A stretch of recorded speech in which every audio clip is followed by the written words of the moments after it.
Z student academy में खुश आमदीद। आज का जो हमारा सेशन है वो माइक्रो इकोनॉमिक्स को लेकर है। आज हम माइक्रो इकोनॉमिक्स में जो बात करने जा रहे हैं, बेसिकली हमारा यहाँ कंसेप्ट डिस्कस करने का मतलब ये है कि इसकी प्रॉपर्टीज़ के ऊपर बात कर रहे हैं। एलईएस की, एलईएस हम बात कर चुके हैं, इसकी डिस्कशन हो रही थी, तो इस डिस्कशन को हम कंटिन्यू करते हुए लीनियर एक्सपेंडिचर सिस्टम के ऊपर बात कर रहे हैं।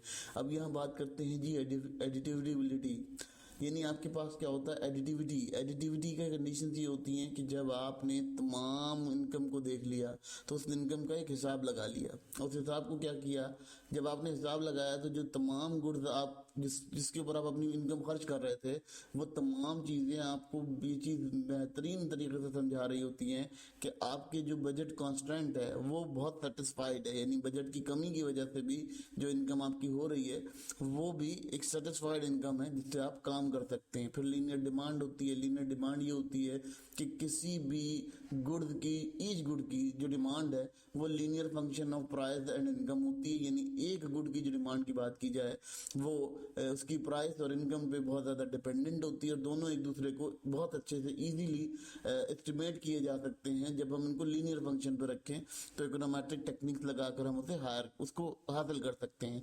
फिर बात करते हैं जी इनकम इलास्टिसिटीज़ की।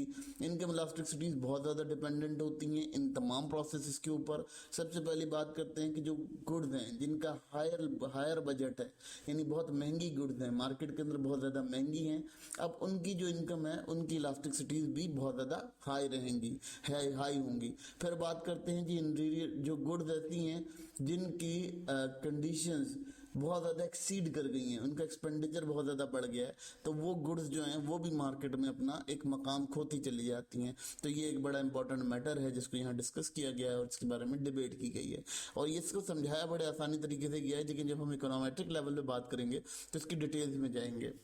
अब बात करते हैं कि इस मॉडल को कहाँ कहाँ अप्लाई किया जाता है, कैसे कैसे अप्लाई कर सकते हैं। सबसे पहली चीज़ इसकी ये होती है कि ये आपके जो रिडिस्ट्रीब्यूशन ऑफ इनकम और प्राइस है उसके बीच में एक बड़ा अच्छा सा पिलर क्रिएट करता है। ठीक है, जैसे लेट सपोज आपने क्या किया, आपने प्राइस बनाई, किसी भी चीज़ की गुड की कॉस्ट लगाई, उसको डिस्ट्रीब्यूट कर दिया आवाम के बीच में और इनकम को रीडिस्ट्रीब्यूट कर दिया आवाम के बीच में, तो वो आपकी जो कंजप्शन पैटर्न्स होते हैं वो पॉलिसी मेकर्स के लिए बहुत ज़्यादा हेल्पफुल होते हैं इस मॉडल के थ्रू। ठीक है, फिर अगर बात करते हैं डिमांड फोरकास्टिंग, तो अब आप क्या कर सकते हैं, आप अपनी डिमांड बता सकते हैं कि वेरी नेक्स्ट हमारी डिमांड कहाँ होगी और आप बता सकते हैं कि आपका जो कंज्यूमर है वो अपनी जो इनकम है वो तहजीब के साथ कहाँ कहाँ खर्च कर सकता है। ठीक है, उसकी जो खर्च करने की तहजीब है वो कैसी हो सकती है। फिर उसमें एक और चीज़ ऐड कर दी जाती है जो कि है इकोनॉमिक वेलफेयर। तो इकोनॉमिक वेलफेयर क्या होती है कि जब आप ये सोच लेते हैं कि मेरा कंज्यूमर किस तरह की स्पेंडिंग कर सकता है, कितनी स्पेंडिंग्स होंगी उसकी,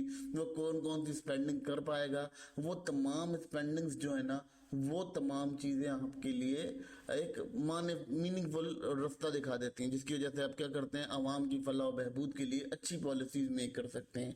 देखिए पॉलिसी मेकर्स की किस तरह से मदद हो सकती है। सबसे पहली बात करते हैं कि वो बहुत अच्छे से इस चीज़ को जान सकते हैं कि हमारी जो इनकम है वो किस तरह से रीडिस्ट्रीब्यूट हो रही है और इसी मॉडल के अकॉर्डिंग, इसी मॉडल से लेकर हेल्पफुल कर सकते हैं कि हमारी जो इनकम लोग कर रहे हैं, जो इनकम है उनकी डिस्ट्रीब्यूशन पावर। अच्छा, इसमें एक और चीज़ भी ऐड होती है कि कभी कभार आपकी परचेजिंग पावर को भी आइडेंटिफाई किया जाता है। फिर आप बात करते हैं कि डिमांड फोरकास्टिंग, तो आपके जो पॉलिसी मेकर्स होते हैं उन्हें ये पता चल जाता है कि किस तरह से डिमांड हमारी बढ़ सकती है और कब हम इसको किस तरह से जो है डिमांड कन्वर्ट हो सकती है। ठीक है, उसके डिफरेंट सिनेरियोज हम उसको रख के देख सकते हैं। फिर वेलफेयर क्या होती है कि जी आपको पता चल जाता है आपकी जो आबादी है बढ़ रही है, उसकी जो वेलफेयर ग्रोथ है उसके लिए आपको क्या क्या इंतजाम करने पड़ेंगे फर्दर टाइम में। तो इस तरह की इकोनॉमिक कंडीशंस को जानने के लिए आपको बड़ा इंपॉर्टेंट किरदार अदा करता है। इसकी डिसएडवांटेजेस क्या होती हैं, इसकी डिसएडवांटेजेस ये होती हैं, सबसे पहली एडवांटेज है इसकी, एडवांटेज सबसे पहले इसकी क्या होती है, इसकी एडवांटेज ये होती है कि आपके पास जो है वो एस्टिमेट करने के लिए बहुत आसान तरीके से आप इसको इंटरप्रेट कर सकते हैं, यानी आप किसी को डिफाइन कर सकते हैं, आपकी डेफिनेशन बहुत स्ट्रांग हो जाती है। फिर अगर बात करते हैं रियलिज्म, तो बहुत ज़्यादा ये आपकी जो सब्सिस्टेंट लेवल ऑफ इनकम होती है उसको बहुत ज़्यादा क्लियरली वादे करता है। ये आपको आइडिया देता है कि जो कंज्यूमर है वो किस तरह से कंज्यूम करेगा और किस तरह से वो अपनी एसेंशियल सेटिस्फेक्शन को हासिल कर पाएगा। तो ये रियलिज्म होता है, नहीं वो रियल वर्ल्ड के अंदर चला जाता है, रियल वर्ल्ड में आपकी बात करने लगता है। फिर फ्लेक्सिबिलिटी भी आ जाते हैं। फ्लेक्सिबिलिटी बहुत ज़्यादा अच्छी होती है इसकी। ये क्या करता है, ये बहुत फ्लेक्सिबल मॉडल होता है। इसमें रेंज ऑफ कंज्यूमर बिहेवियर्स के बारे में बात की जाती है कि भाई लग्जरी और नेसेसरी में कितना फर्क होगा। ये भी फर्क बता देता है कि लग्जरीज की तरफ कौन से कंज्यूमर जाएंगे और जो नेसेसरीज की तरफ जाएंगे वो कौन जाएंगे, ठीक है। और उनकी नेसेसिटी ऑफ गुड्स और लग्जरीज गुड्स के जो भी डिमांड और फंक्शंस होंगे उनको ये एनालाइज करने में बड़ी मदद करेगा। बेसिकली इसके बड़े एडवांटेज हैं, क्योंकि अगर हम इसको देखते हैं इकोनोमेट्रिकल लेवल पर तो ये हमें बहुत ज़्यादा वाज़े, बहुत ज़्यादा क्लियर जैसे कहना चाहिए कंसिडरेशन देता है और पूरी इकनॉमी के बारे में एक बड़ा जैसे कहना चाहिए कि व्यू क्रिएट कर देता है। यहाँ अगर बात करते हैं सिंप्लिसिटी की, सिंप्लिसिटी क्या होती है इसमें, सिंपल एज देखिए सिंप्लिसिटी क्या होती है, किसी भी मॉडल को आप इजीली वेरीफाई कर सकें, इजीली पढ़ सकें, इजीली समझ सकें, वो आपकी सिंप्लिसिटी होती है। तो सबसे बड़ी एडवांटेज इसकी ये बन जाती है। दूसरी ये कहता है कि जी आपकी जितनी भी इनकम है वो बहुत ज़्यादा कॉन्स्टेंट लेवल पर है, जो आपका कंज्यूमर कंज्यूम करता है और बहुत अच्छे से कंज्यूम कर पाता है। वो फ्लेक्सिबिलिटी ये होती है कि बहुत ज़्यादा कंज्यूमर के बिहेवियर को और बहुत सारी चीज़ों को मिलाकर यूज़ करता है, लग्जरीज और नेसेसिटीज ऑफ गुड्स को भी अपने साथ जोड़कर यूज़ करता है। तो ये बहुत ज़्यादा एडवांस लेवल है और उसको इसीलिए स्टडी किया जाता है क्योंकि आपको समझ आ सके कि जब इकोनोमेट्रिक की लेवल पर आप काम करते हैं तो कैसे होता है। अब बात करते हैं इसकी लिमिटेशंस के ऊपर। इसकी सबसे बड़ी लिमिटेशन ये होती है, ये फिक्स्ड सस्टेनेबल सब्सिस्टेंस लेवल के ऊपर बात कर रहा होता है। सब्सिस्टेंस लेवल मतलब ये होता है, देखें सब्सिस्टेंस लेवल एक ऐसा लेवल होता है जहां कंज्यूमर ने एक लिमिटेड अपनी अर्निंग करनी होती है। तो ये कहता है कि जी वो फिक्स्ड होती है, लेकिन ऐसा नहीं होता। उससे अगर वो फिक्स कर देते हैं लेवल को, ठीक है, उसकी कांस्टेंट अर्निंग को फिक्स कर देते हैं, यानी उसकी एक कम अर्निंग को फिक्स कर देते हैं, तो मार्केट के डायनामिक्स जो है वो खराब हो सकते हैं और इकोनॉमिक कंडीशंस डैमेज हो सकती हैं। लेकिन ऐसा नहीं होता, मार्केट जो है वो यूजुअली चलती रहती है और वो अपना एक रेजिलियंसी शो कराती है। फिर दूसरी बात ये कहता है जी होमोजेनाइटी, यानी होमोजेनाइटी ये होती है कि जितना पैसा कमाएगा उतना ही पैसा वो मार्केट में स्पेंड कर देगा। लेकिन ऐसा नहीं होता, मार्केट में बहुत सारी और भी चीजें होती हैं जिन पर उसे स्पेंडिंग करनी होती है, तो वो अपने कुछ डिस्क्रिशन पर्पसेस के लिए भी अपने पैसे को रख लेता है।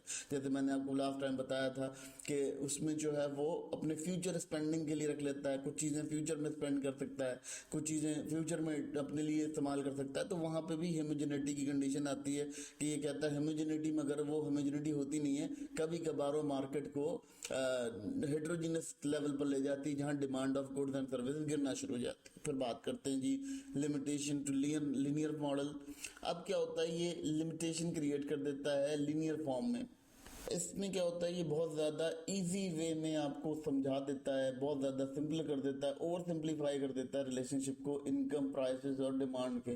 जिसका कंडीशंस ये होती हैं कि लोग अपनी प्रोडिक्शन गलत कर पाते हैं, बाद दफ़ा प्रोडिक्शन लेवल्स उनके ख़राब हो जाते हैं, बहुत सारी प्रोडिक्शन इश्यूज उनको देखने को मिलते हैं। देखिए जी, ये बड़े मज़े की बात करना चाहूँगा यहाँ पर कि लीनियर एक्सपेंडिचर सिस्टम जो है वो माइक्रो इकोनॉमिक्स की, जो अप्लाइड माइक्रो इकोनॉमिक्स है उसकी एक जैसे कहना चाहिए कि रूट है, जड़ है, ठीक है, जिसको हम मालूम करते हैं। ये क्या करता है, ये तमाम चीज़ों के दरमियान में बैलेंस करता है, एक सिंप्लिसिटी रेशियो शो कराता है, एक एक्सप्लेनेटरी पावर आपको देता है, यानी आपको समझा देता है कि मार्केट आपकी किस तरह से ड्राइव इन होगी, आप किस तरह से ड्राइव कर पाएंगे। बेसिकली बहुत इंपॉर्टेंट टॉपिक होता है, इसीलिए हमने इसको बहुत डिटेल में डिस्कस भी किया है, क्योंकि ये बहुत ज़्यादा इकोनोमेट्रिक लेवल पर बहुत ज़्यादा काम आता है। लेकिन जब हम अप्लाइड माइक्रो इकोनॉमिक्स पढ़ते हैं तो अप्लाइड माइक्रो इकोनॉमिक्स भी बहुत ज़्यादा डील करती है, क्योंकि इस मॉडल के बहुत सारे पॉइंट्स ऐसे भी हैं, बहुत सारी ऐसी चीज़ें हैं जो कहीं और जाके किसी और जगह पे लग रहे होते हैं। उसके अजम्पशंस जो हैं, इस मॉडल के बहुत ज़्यादा अजम्पशंस हैं। अगर हम इकोनोमेट्रिक लेवल पर देखते हैं तो ये बहुत ज़्यादा वास्ट लेवल पर डील किया जाता है, लेकिन हमने यहाँ आपको माइक्रो इकोनॉमिक्स में समझाया था और इसी वजह से हम इसको बहुत शॉर्ट करके समझा रहे हैं, क्योंकि ये बहुत डिटेल है। इसके अजम्पशंस जो हैं वो डिफरेंट मॉडल्स के अंदर, डिफरेंट स्टैटिकल मॉडल्स के अंदर जाके जुड़ते हैं, जहाँ पर हम देखते हैं कि इसके जो एनालिसिस है वो क्लियर होता है। असल में बच्चे क्या करते हैं, बच्चों को थ्योरी तो कन्फर्म होती नहीं है, वो डायरेक्ट मॉडल देखते हैं और घबरा जाते हैं कि जी ये मॉडल जो है वो काफ़ी डिफिकल्ट है, ये तो हमें समझ नहीं आ रहा, क्योंकि उसकी थ्योरी को नहीं पता होता, उसके बैकग्राउंड को नहीं देखा हुआ होता उन्होंने। तो इसलिए यहाँ पर आपको समझाया जा रहा है ताकि आप लोगों को इसका बैकग्राउंड क्लियर हो जाए, ताकि फिर आप जब थ्योरी, जब इसकी डेरिवेशंस को देखें या इसकी चीज़ों को देखें तो आपको ये चीज़ बहुत आसानी से समझ में आ जाए कि ये कैसे डील किया जा रहा है। बेसिकली यहाँ पर बताना इसलिए ज़रूरी भी था क्योंकि अप्लाइड इकोनॉमिक्स जो है, अप्लाइड माइक्रो इकोनॉमिक्स जो है, वो एक ऐसा डिवीजन है जिसमें बहुत ज़्यादा फोकस चाहिए होता है, बहुत ज़्यादा फोकस के साथ इंटेंडेड बिहेवियर चाहिए होते हैं। और बीइंग ए इकोनॉमिक एनालिस्ट, आप किसी कंपनी के अंदर या किसी कंपनी को देखते हैं तो वहाँ आपके लिए बहुत ज़्यादा कारगर साबित होता है, बहुत सपोर्ट करता है आपको।